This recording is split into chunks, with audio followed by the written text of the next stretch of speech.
All right. And Part that- two. And that's your tripod? Yes, the Oh, tripod. terrific. We got what, in the shot here? Your head, my chest, what are we looking at? My fingers. All right, last question. Actually, this was another Twitter question, and I think this is a good one. Which books do you keep going back to over and over again? Well, look, there's the reference shelf, Right. which, you use only when you need it. Yeah. So, dictionary thesaurus, super thesaurus, words that sell, swipe, your swipe file. Right. Both purchased and compiled, right? Stuff that I reread periodically, Yeah. if that's the question. I mean, I'll reread something of Hill's.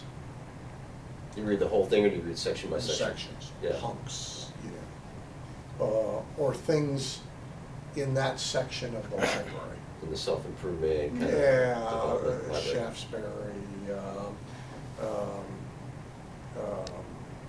prosperity guys like right now. And in that old, Yeah, that the old- 1920s, 30s, 40s. Yes, yeah, I don't go back very often, no disrespect intended, but to Wayne Dyer or Tony or. Yeah.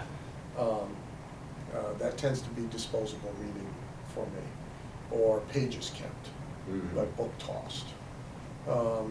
I go back to the advertising and marketing and sales stuff, and I'll reread Collier from time to time. I'll reread Ogilvy from time to time. I suppose I probably average about 100 books a year, and maybe 25 of them are rereads of books that I've read once or more than once. Okay. Both fiction and non-fiction would be in the category as well as nonfiction. Right. Um, Let us know how we're doing on time. 5:48. Okay. 5:48. Have you another tweet? No, I'm interested in it. So, like the philosophy, the fiction and nonfiction. Did you reread Ayn Rand, Atlas Shrugged? I just or anything reread like that? Atlas Shrugged, as a matter of fact. The I entire reread thing? The Fountainhead and Atlas Shrugged, yeah.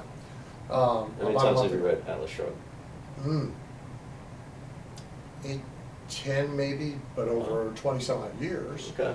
And the audiobook version of Atlas Shrugged, the dramatized version, not just the read, but the dramatized version is spectacular. And so I probably listened to that 3 or 4 times. It's one of my favorite books. Yeah, and, prescient. Yeah. Oh, yeah, very much so. And it's interesting fiction because it was, fiction with a political agenda and a Right. strategic purpose. Right. So, What's the book you think you've reread the most? Or top 5? reread the most. Atlas Shrugged be on there? 8 to It's 10 up there times? high. Probably Hill, Yeah. but more the later stuff than TGR. Yeah. Um, The one that you introduced me to was Grow Rich with Peace of Mind. Yeah. And The Master Key to Persuasion that he did actually was financed by Holiday Magic is a really interesting book. Uh-huh. I've probably read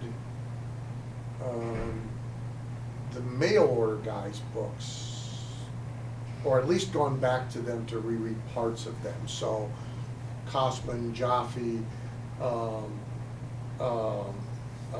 Lyman Wood, Right. Suarez, that stuff, 5, 6, 7, 8 times. Okay. And I have, not only do I have swipe files, but I have like reference lists. So for offers, opportunity, right? I keep a list of pages thus and thus in this book, pages thus and thus in this book. So I may go and pull 10, 12, 14 books off my shelves with that list when I'm working on a particular project. Right. And while I'm watching whatever I'm gonna watch tonight on TV, go back through, check those pages, set aside one or two things, Okay. so I do that a lot. All right, excellent. So that's part 2 of our Dan Kennedy candidate interview. Thanks to Twitter, and go check out dankennedy.com. Anywhere else you want to send them? NoBSBooks.com. NoBSBooks.com. I don't know if, I've said it 100 times that Dan has been one of the 3 most influential people in my life in helping me achieve financial freedom. So anything this guy is selling, you should definitely go out and get. And even his $10 books are well worth 10 times, 100 times what you pay for them. Thank you. You're welcome.